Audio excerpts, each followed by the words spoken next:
Some matters go beyond simple coincidences, and some things are simply inexplicable and inexcusable. The blizzard of crises our nation has endured since January of 2021 cannot be attributed to a simple string of bad luck.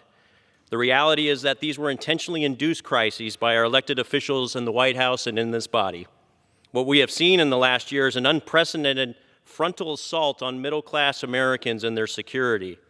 This is the leading edge of the dismantling of the fabric of our nation that the far left has been asking for years.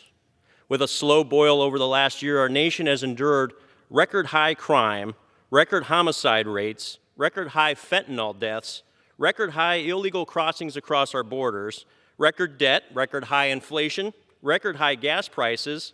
Interest rates have gone parabolic. Affordability metrics are at all-time lows. The stock market is now in a straight line downward trend, crushing our workers' retirement accounts, and our supply chain challenges persist.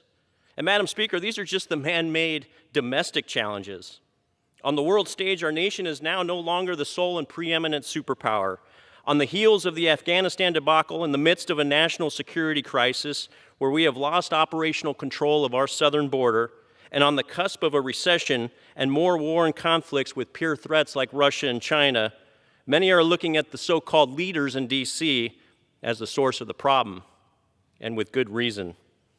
We are a country now controlled by a single party who is flying us into the ground. We are in a nosedive, and any one of these crises alone could be fatal. But the confluence of these challenges poses a truly existential threat to our country, and we need this body and this president to do better.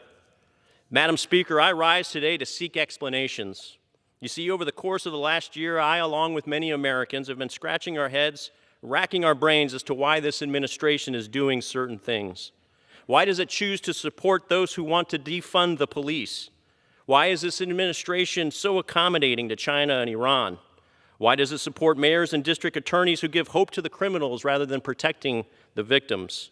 Why choose to continue to spend recklessly without any regard for our children's future? Why does your party care more about the borders of other nations than our own? And why is this administration focused on our military adopting woke policies instead of being able to win a war? And while I agree with very little from this administration, I do agree with one statement the President made last August. On August 15th, just days before 13 Americans were killed in Afghanistan, our President said, "I am President of the United States, and the buck stops with me." Indeed, it stops with the President. But we pay for our record debt, our record spending, our inability to look past petty politics. We pay for the accommodations to the flanks of your own the ideals inspired by President Kennedy, a party that has become hijacked by BLM rather than a devotion to our beautiful Constitution. And why does this administration continue to do the inexcusable? I sit on opposite sides of the political aisle, but like passengers on an airplane, when we fly through a storm, that doesn't matter. We just want the pilot to be qualified and to get us through the storm. It doesn't matter if you're on the left side and I'm on the right side of the aisle. We all just want to get to our destination safely. And for the first time in my life, I am worried that there is no one in the cockpit qualified to fly this aircraft. And I know most Americans share this concern. I have spent my life defending this beautiful country. Since the age of 18 as a naval officer, I've been willing to give my life for this nation. And if I'm willing to die for it, I'm willing to work for it. And if I'm willing to work for it, I'm willing to do what's right for it. And in this mission, I'll never stop.